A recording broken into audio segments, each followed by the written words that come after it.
Good evening, student. Today we'll see law of conservation of mechanical energy. Suppose an object of mass m is made to fall fully from a height of h. Initial potential energy of the object is mgh and kinetic energy is 0 as its initial velocity is 0. आपको क्या बोला गया है? एक object है जिसका मास m है और वो h हाइट से हम लोग नीचे गिरा रहे हैं या वो नीचे गिर रहा है, तो उसकी इनिशियल पोटेंशियल एनर्जी जो है वो mgh है. जब वो रेस्ट पोजीशन पे है तो काइनेटिक एनर्जी 0 है और रेस्ट पे है तो वेलोसिटी भी उसकी 0 है.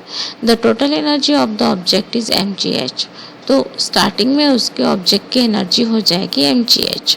When this body false, its potential energy changes into kinetic energy, and if the velocity of an object at a given time is v, then kinetic energy will be 1/2 mv square. तो जब वो body या object नीचे आएगा तो क्या हो जाएगा? It's potential energy changes into kinetic energy, and if the velocity of an object at a given time is v, then the kinetic energy will be 1/2 mv square. यदि वो भी वेलोसिटी से नीचे गिर रहा है तो उसकी काइनेटिक एनर्जी कितनी हो जाएगी? 1/2 mv square. Potential energy drops down and kinetic energy increases. धीरे धीरे पोटेंशियल एनर्जी उस ऑब्जेक्ट की कम होती जाएगी और काइनेटिक एनर्जी इंक्रीज होगी. When object is about to reach the earth surface, its final velocity is v and this is its maximum velocity.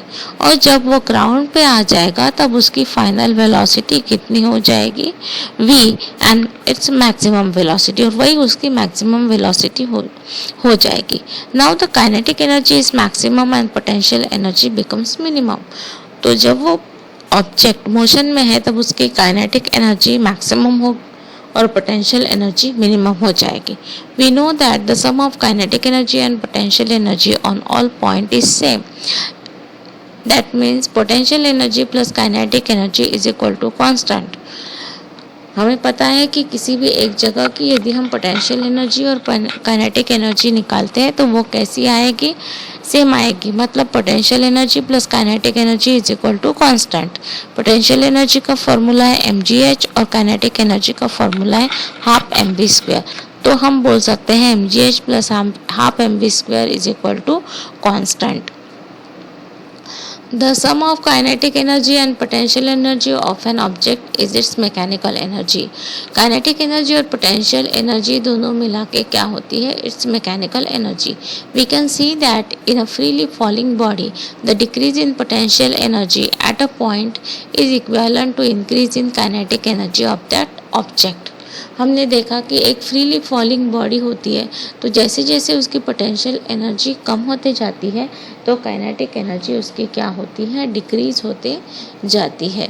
Through several such example, observation and argument we can state that energy can neither be created nor destroyed. It can only be converted from one form to another, and thus the total energy of the universe remains constant, and this is law of conservation of energy. तो हम ये बोल सकते हैं कि energy can neither be created nor destroyed. Energy को हम create भी नहीं कर सकते हैं और डिस्ट्रॉय भी नहीं कर सकते. Just it changes form.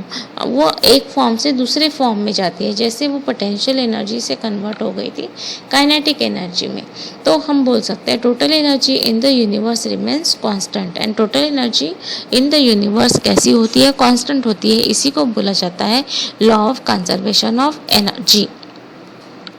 One activity is given to you. A body of 30 kg falls freely from a height of 5 meter. Height कितना दिया है? 5 मीटर. ऑब्जेक्ट का मास कितना है? 30 kg. Calculate the value of potential energy and kinetic energy at all point and fill the following table. जी का value दिया है 9.8 metre पर second square and you have to calculate velocity at different height using equation of motion. अब आप यहाँ पे height of the body is given to you, velocity of the body is also given and formula is mgh. Now value of h is here 0.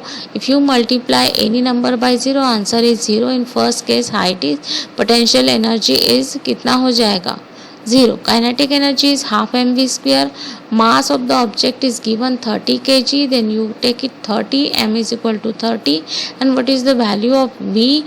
V they have given for first it is 0. Again it is 0. Half m 30 into v square. 0 square is 0. Then E P plus E K first इसमें तो 0 आएगा. Then second case में यहाँ value दी है आपको 4. That is the value of h is given and that value you needed for this. आपको इसको calculate करने के लिए ही h का वैल्यू जो है इसकी ज़रूरत पड़ेगी. अदरवाइज़ आपको h की वैल्यू की ज़रूरत नहीं है.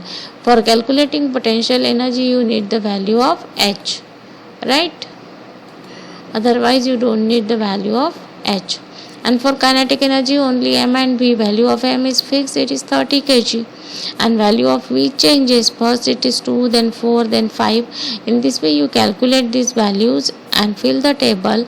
Total energy EP plus EK you also calculate, and you will find that total mechanical energy of the body remain constant in all situation. One activity you have to do in a group, and you do it in a group. Then what is power? That we study the last topic of this chapter. What is power? The water tank at Ramesh and Raki's house are of same shape and height. Both of them make use of electronic motor to fill water in their tank. The tank at Raki's house filled quicker than Ramesh tank. What could be the reason behind this? अब रमेश और राकी के घर में जो पानी की टंकी है दोनों का शेप हाइट सेम है. ठीक है, दोनों के घर में इलेक्ट्रिक पावर यूज होता है वाटर टैंक भरने के लिए. बट राकी के हाउस का जो टैंक है वो जल्दी भरा जाता है और रमेश के यहाँ का टंकी जो है पानी का वो उसको थोड़ा टाइम लगता है. तो ऐसे क्यों हुआ? Sometime we see that it take more time to grind pulses in the grinder at our house as compare to our neighbours grinder. कभी कभी हम देखते हैं कि हमारे यहाँ का जो ग्राइंडर है वो थोड़ा क्या करता है, ज़्यादा टाइम लेता है किसी चीज़ को ग्राइंड करने के लिए, मतलब पूरा बारीक करने के लिए. तो बाजू वाले के घर में नया मिक्सर आया है तो वो जल्दी जल्दी क्या कर लेता है, हर चीज़ को अच्छे से कर लेता है. तो ऐसे क्यों होता है? मतलब वो काम उनके यहाँ जल्दी हो जाता है. Is the total work done in both the cases different? क्या दोनों चीज़ की बात करते हैं दोनों केसेस की, तो दोनों केस में पानी मतलब वर्क जो हुआ है वो डिफरेंट है. और the abilities of both the grinders to grind is different, या फिर उनकी क्षमता जो है ग्राइंड करने की, बारीक करने की, वो डिफरेंट है. It is possible that different machines take different amount of time to do some work. हमें पता है कि अलग अलग टाइम लेती है अपना काम कंप्लीट करने के लिए. This means that this rate of doing work is different. इसका मतलब है उनका काम करने का जो रेट है वो कैसा है, डिफरेंट है.